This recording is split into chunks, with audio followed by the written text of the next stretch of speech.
आपने देखा कितने सुंदर स्वरूप है श्री ठाकुर जी का। जो जिस भाव से उनके समक्ष सामने जाता है ना, उसको उसी भाव में ठाकुर जी की मूर्ति का स्वरूप दिखाई देने लगता। कोई गलत काम करके आप ठाकुर जी के सामने जाओ तो ऐसी टेढ़ी टेढ़ी आंख दिखाएंगे आपको। कोई अच्छा काम करके जाओ तो आपको मुस्कुराते नजर आए, हाँ आज बड़े खुश हैं। मूर्ति होती तो मूर्ति में क्या कोई चेंजेस आते हैं? पत्थर की मूर्ति में। लेकिन हम मूढ़ लोग अभी भी कहते हैं, अरे क्या पत्थर की मूर्ति है, इसको पूजने से क्या होता है? ये मूर्ति नहीं है। एक बड़ी प्यारी कथा, एक व्यक्ति था तो उसको बालक नहीं था, बच्चे नहीं थे, तो किसी ने बोल दिया गोपाल जी की सेवा करो। तो गोपाल जी की सेवा करने लगा। घर में लड्डू गोपाल थे ने, नया खरीद लाया, ला के सेवा करने लगा। सेवा करते करते अब उसको लगा कि कुछ हुआ नहीं, तो उसने सोचा चेंज करो, भगवान चेंज करो। हिंदुओं में तो 33 कोटि देवी देवताएं, लोग जब मन करता जो जिस ओर बह जाते हैं, चल जाते हैं। तो बोले ये गोपाल जी नहीं, कोई दूसरे भगवान लाओ। तो कोई देवी या किसी और गणपति की मूर्ति ले आया, उसने सामने विराजमान कर दी और गोपाल जी की जो मूर्ति है उसको साइड में कर दिया, एक साइड में, राइट साइड में बिठा दी। अब सुबह उठ के पूजा करता, पूजा करके धूप लगाता।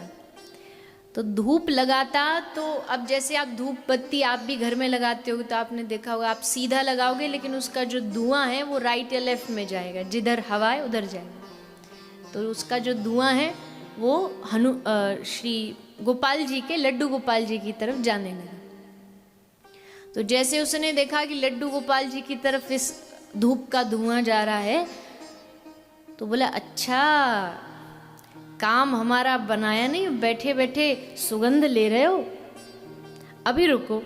तुरंत गया, एक जाके भीतर से रुई लाया कॉटन और गोपाल जी के नाक में लगा दी। बोला हमारा काम बनाया नहीं तो हम सुगंध क्यों लेने दे तुमको, तो नाक में लगा दी। अब जैसे उसने नाक में ये लगाया तो गोपाल जी प्रसन्न होकर प्रकट हो गए। कहते ना ब्रज में एक पद है, न जाने कौन से गुण पर दयानिधि रीझ जाते। इनका कुछ खबर नहीं कब इनको हमारी कौन सी बात अच्छी लग जाए।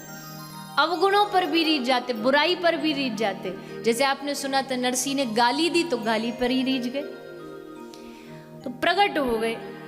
अब ये घबराए कि अरे हमसे तो अपराध हो गया। हाथ जोड़ के बोला भगवान क्षमा करो, क्षमा करो। भगवान बोले नहीं नहीं क्षमा नहीं, हम तो तुझ पे बड़े प्रसन्न हैं आज। उसने पूछा ऐसी प्रसन्नता वाली कौन सी बात कर दी मैंने? बोले प्रसन्नता वाली तूने ये बात की कि दुनिया में सब लोग मुझे केवल मूर्ति समझते हैं, पर तू एक पहला ऐसा इंसान है जिसने सोचा तो कि इसको भी सुगंध आती है।